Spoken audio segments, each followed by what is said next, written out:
ആ സദാശിവനോ, വരൂ.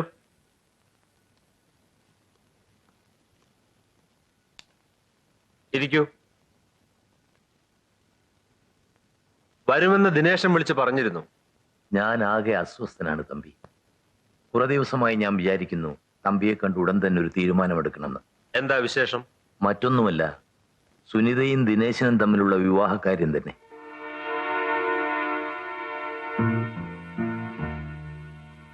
നമ്മൾ അങ്ങനെ ഒരു കാര്യത്തെക്കുറിച്ച് ഇതിനു മുമ്പ് സംസാരിച്ചിട്ടുണ്ടോ? അവര് തമ്മിൽ ഇഷ്ടമാണെന്ന് തമ്പിക്ക് അറിഞ്ഞൂടെ? ആയിരിക്കാം.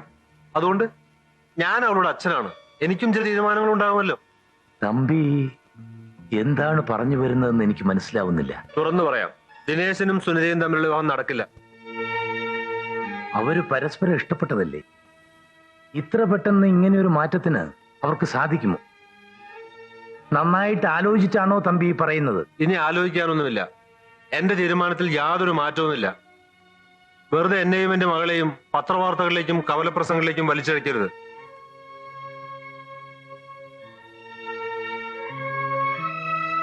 കൊള്ളാം, നന്നായിരിക്കുന്നു. ഒരു രാഷ്ട്രീയക്കാരന് പോലും ഇത്ര വിദഗ്ധമായി കാലുമാറാനാവില്ല.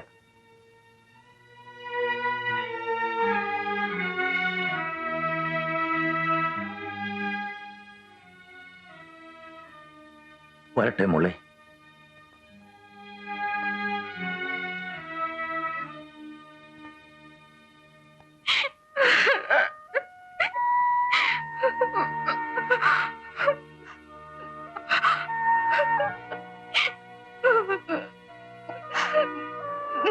മോളെ, ഞാൻ പറഞ്ഞതൊക്കെ നിന്റെ നന്മയ്ക്ക് വേണ്ടിയാ. ആ ബന്ധം നമുക്ക് വേണ്ട മോളെ. എന്തുകൊണ്ടാണ് അച്ഛൻ ഇങ്ങനെ പറയുന്നതെന്ന് പിന്നീട് നിനക്ക് മനസ്സിലാവും. നമസ്കാരം സാർ. നമസ്കാരം. അല്ല, ഇങ്ങനൊരു പതിവൊക്കെ ഉണ്ടോ? വല്ലപ്പോഴും. ഇന്ന് ഇവളുടെ പിറന്നാളാ. ഒരു പുഷ്പാഞ്ജലി നടത്തിയിട്ട് പോകാമെന്ന് കരുതി. ആ, ശബരിയോടൊരു കാര്യം പറയാൻ മറന്നുപോയി. ഇവളൊരു ചെറിയ മോഷണം നടത്തിയിട്ടുണ്ട് കേട്ടോ. ഒന്നുമില്ല, ആ പുസ്തകത്തിൽ നിന്നൊരു കവിത. അപ്പോ ദേവിയുടെ പ്രോഗ്രാം കാണാൻ ശബരി വരില്ലേ? തീർച്ചയായും.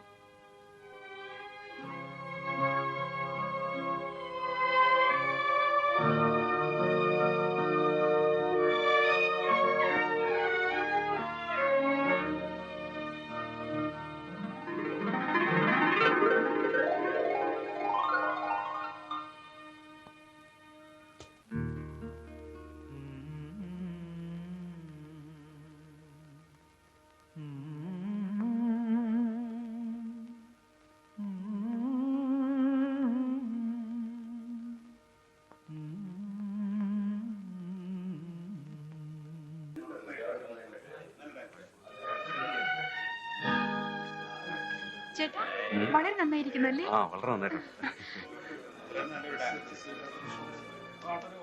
തനിക്കെന്താണ് ഒരു വിഷമം? എനിക്ക് വളരെ ഇഷ്ടപ്പെട്ടു. പോയി തൊലയട്ടോ മേജറും മോളും. ഈ ലോകത്ത് എത്ര പെമ്പിള്ളേർ കിടക്കുന്നു? താ എന്തേ കാര്യമുണ്ടോ? താനിങ്ങോട്ട് പറയാം.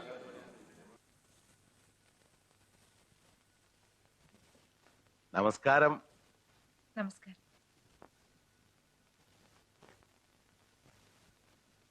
കൺഗ്രാറ്റ്സ്.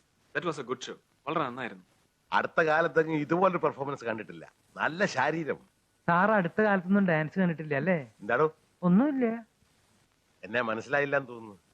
ഞാനാ മിസ്റ്റർ വെട്ടൂഴി. ഇത് ഡോക്ടർ ദിനേശൻ, BSc MBBS. സ്വന്തമായിട്ട് ആശുപത്രി നടത്തുക. കലകളിലൊക്കെ വലിയ താല്പര്യമുള്ള ആളാ. ഇവനാ പറഞ്ഞത് മോളെ വന്ന് അഭിനന്ദിച്ചിട്ട് പോകാം. അല്ല, ശബരിയോ? വരൂ. നൃത്തം മനോഹരമായിരുന്നു. ഞാൻ വിചാരിച്ചു ശബരി വരില്ല എന്ന്. ക്ഷമിക്കണം, വരാൻ കുറച്ച് വൈകിപ്പോയി. എന്നാ ഞങ്ങൾ ഇറങ്ങട്ടെ. അപ്പൊ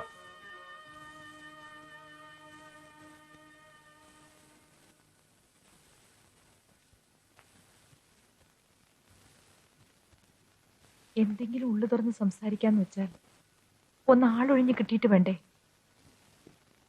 എപ്പോഴും തലയ്ക്കകത്ത് 100 കൂട്ടം കാര്യങ്ങളാ. ജോലിന്ന് പിരിയാൻ കാലത്തെങ്കിലും ഒന്ന് സ്വസ്ഥാവെന്ന് കരുതിയപ്പോഴാ ഒരു എൻക്വയറി കമ്മീഷൻ.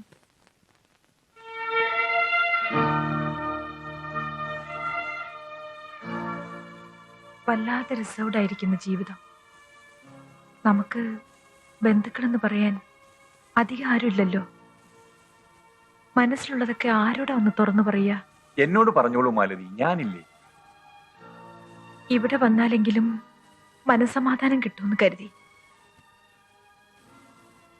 ഞാനിങ്ങനെ വേണ്ടാത്ത ഓരോന്ന് പറഞ്ഞ് മുഷിപ്പിക്കുന്നുണ്ടോ? ഇല്ല, അതൊക്കെ നിന്റെ തോന്നല. നിന്റെ ദുഃഖങ്ങളൊക്കെ എന്നോടല്ലാതെ മറ്റാരോടാ പറയുക? സുഖവും ദുഃഖവും ഒക്കെ മനുഷ്യജീവിതത്തിൽ സാധാരണയല്ലേ? എന്നാലും നമ്മളെപ്പോലെ ആരും ഉണ്ടാവില്ല.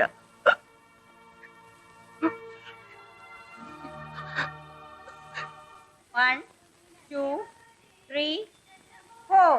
ആ അങ്ങനെ. ആ ഇരിക്കെ ഇരിക്കെ ഇരിക്കെ. ആ ഷോ എന്റെ നിർമ്മലേ, ഒന്ന് താന്ന് കളിക്കേ. ശിവരാത്രി ദിവസം 4 പേര് കാണേണ്ടല്ലേ? ഒന്ന് താന്നിരുന്നാൽ എന്താ? ആ ആ വലത്തെ കൈ എടുക്ക. ആ അങ്ങനെ. ആ ആ തങ്കമണി, എന്തോ അധികാരിയുടെ മോന്റെ കല്യാണല്ലേ? ഞാൻ തീർച്ചയായും വരും. ശബരിയും ഇവനും ഒരേ പ്രായക്കാരാ. നമസ്കാരം. കഴിഞ്ഞ തവണ ലീവിന് വന്നപ്പോഴേ നടത്തണമെന്നുണ്ടായിരുന്നു. പെണ്ണന്വേഷിച്ച് നടന്ന് ഉണ്ടായിരുന്ന ലീവും തീർന്നു. ഇപ്പൊ ലീവ് എത്ര ഉണ്ട്? 1.5 മാസം കൂടി. അപ്പൊ പിന്നെ കല്യാണം കഴിഞ്ഞാൽ ഭാര്യയും കുട്ടി ദുബായിക്ക് പോവായിരിക്കും. ഇല്ല, അച്ഛനും അമ്മയ്ക്കും വയസ്സായില്ലേ, അവരുടെ തനിച്ചല്ലേ. അമ്മയ്ക്ക് അച്ചാൽ വാദത്തിന്റെ അസ്കിയത.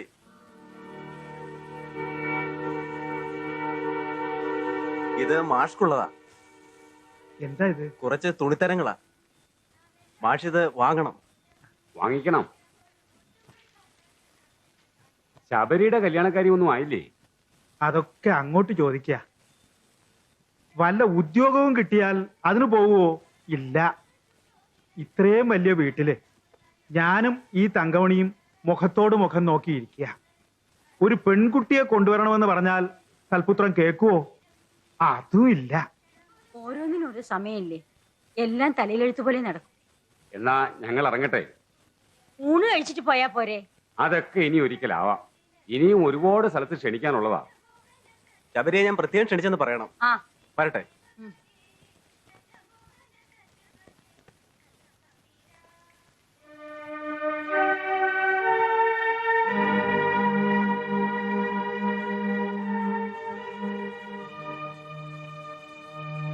നമുക്കിനി ഊണ് കഴിക്കുക. എന്താ അവൻ വരുന്നവരെ കാക്കണ്ടേ? എന്ന് വെച്ചാ നമ്മള് പട്ടിണി കിടക്കുക. ഇന്ന് അവൻ വരാണ്ടിരിക്കില്ല. വരും വരും, വിളമ്പി കാത്തിരുന്നോ. അവൻ വരാൻ വേണ്ടി ഞാൻ അമ്പലത്തിൽ വഴിപാട് നേർന്നിട്ടുണ്ട്. വെറുതെ സമയം കളയാതെ ചോറ് വിളമ്പാൻ നോക്ക്.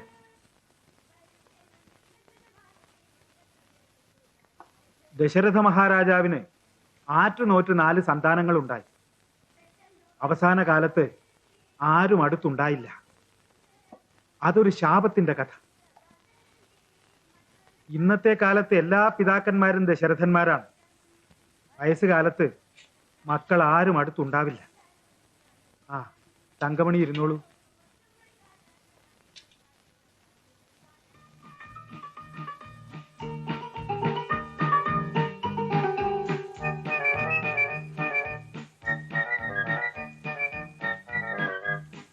അമ്മ ചോറ് വിളമ്പമ്മേ, വല്ലാതെ വിശക്കുന്നു. അമ്മേരിക്ക് പോടാടുന്നു ഒരു അടി വെച്ച് തന്നാലുണ്ടല്ലോ. ഇന്ന് എന്താന്ന് വിശേഷം? ഓ, വിശേഷം എന്താണെന്ന് അറിയില്ലല്ലേ? പെറ്റ വയറിനെ ആ വിശേഷം അറിയാവും. ഇന്ന് നിന്റെ പിറന്നാളാണ് കൊരങ്ങ. അമ്മ ഇരിക്കെ, ഇന്ന് അമ്മയ്ക്ക് ചോറ് ഞാൻ വിളമ്പി തരാം. വേണ്ട വേണ്ട വേണ്ട, മിണ്ടാനോടെ ഇരുന്നാ മതി.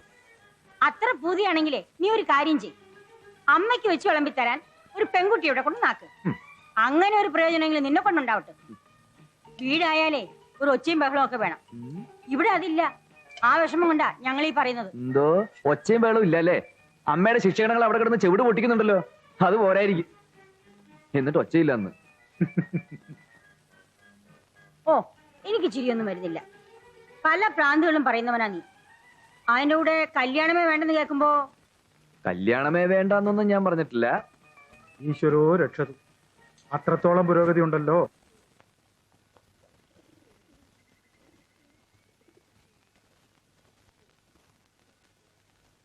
ഇന്നലെ രാത്രി ഞാനൊരു സ്വപ്നം കണ്ടു.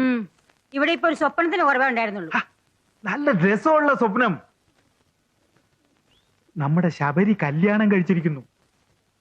ഭാര്യ നല്ല തറവാട്ടി പറഞ്ഞ ഒരു പെൺകുട്ടി. കലപിലാന്നും പറഞ്ഞ് വഴക്കും വക്കാണും ഉണ്ടാക്കുന്ന 4 കുട്ടികളും. എത്ര കുട്ടികള്? 4. 5ാമത്തത് വയറ്റിലും ഉണ്ട്. വീട്ടിലാകെ ബഹളം. മുത്തച്ഛ മുത്തച്ഛ എന്നും പറഞ്ഞ് അവറ്റ മേലെ പിടിച്ച് തൂങ്ങുക. 4 ആൺകുട്ടികളാ. കണ്ടോ സ്വപ്നത്തിലെ കാര്യമായാലും അത് അവക്ക് അറിയണം. എന്നാ കേട്ടോ, മൂത്തത് 3 ആണ്, 4ാമത്തത് പെണ്ണ്, 5ാമത്തതിന്റെ കാര്യം പിന്നെ പറയാൻ ഒക്കില്ലല്ലോ. ഞാൻ പിള്ളേരെ പിടിച്ച് പുറത്താക്കി വാതിലടച്ചു. ചെവി കേക്കണ്ടേ? ഓ എന്തൊരു ബഹളം. അപ്പോ ഉണ്ട് ദേ വരുന്നു അവന്റെ ഭാര്യ.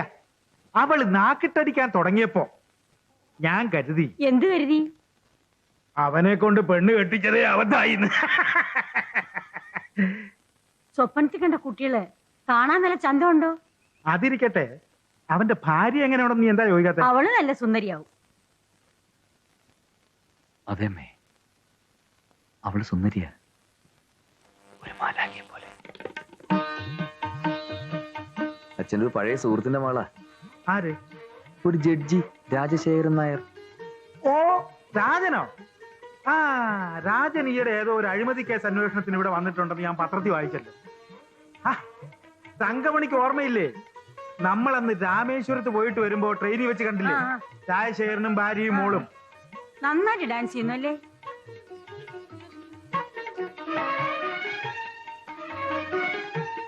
അതിരിക്കട്ടെ, നിനക്ക് രാജനെ എങ്ങനെയാ പരിചയം? അറിയാം.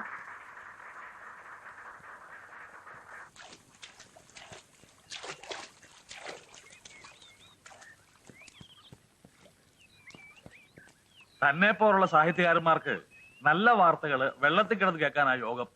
താൻ ഇങ്ങോട്ട് കയറി വാടൂ. എന്താ ചേരേട്ടാ, എന്താ കാര്യം? ഓ തന്റെ നന്മകളുടെ സൂര്യോദയത്തിന് സാഹിത്യ അക്കാദമി അവാർഡ് കിട്ടിയിരിക്കുന്നു. അക്കാര്യം നേരിട്ട് പറയാനാ ഞാൻ വന്നത്. നേരോ?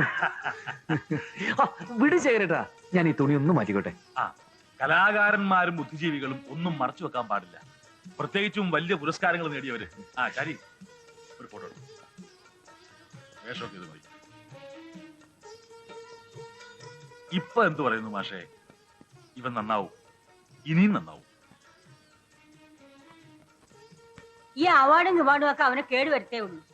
ഇനിയിപ്പോ അവനെ വീട്ടിൽ ഒട്ടും കാണാതാവും. അതാ ഉണ്ടാകാൻ പോകുന്നു. അങ്ങനെയല്ല ചേച്ചി, ഇനി നമ്മൾ വരച്ച വരയിൽ ഇയാൾ വരും. നിങ്ങൾ നോക്കിയോ? എല്ലാം ഞങ്ങൾക്ക് സന്തോഷമേ ഉള്ളൂ. ഇനിയെങ്കിലും വീട്ടിൽ ഒതുങ്ങി നിൽക്കാനുള്ള വഴിയൊന്ന് പറഞ്ഞു കൊടുക്കണം. ശരിപ്പെടുത്താന്നേ. നല്ല ആളോടാ പറയുന്നത്. ശേഖർജിയുടെ കാര്യം അതിനേക്കാൾ കഷ്ടമല്ലേ?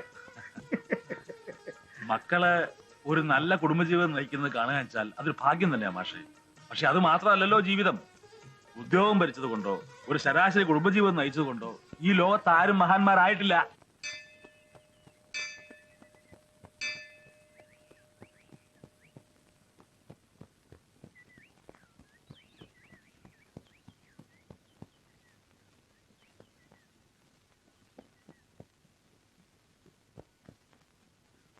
ഇനി ചടങ്ങ് മൂപ്പിലമ്മ അങ്ങോട്ട് നിർവഹിക്കുക.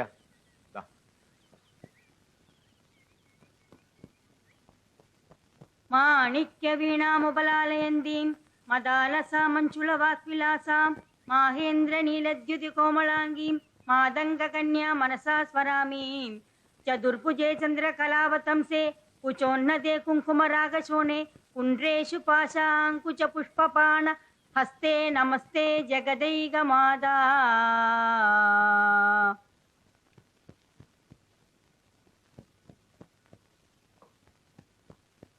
മോനെ, നിനക്ക് ദേഷ്യം തോന്നരുത്. എന്താ അമ്മേ? അമ്മയുടെ ഒരേ ഒരു ആഗ്രഹമാണ്, അടുത്ത കൊല്ലമെങ്കിലും ഈ ചടങ്ങ് നടത്തേണ്ടത് നീ കൊണ്ടുവരുന്ന പെൺകുട്ടിയാവണം. നമ്മുടെ താവഴിയില് അതിന് വേറെ ആരാ ഉള്ളത്?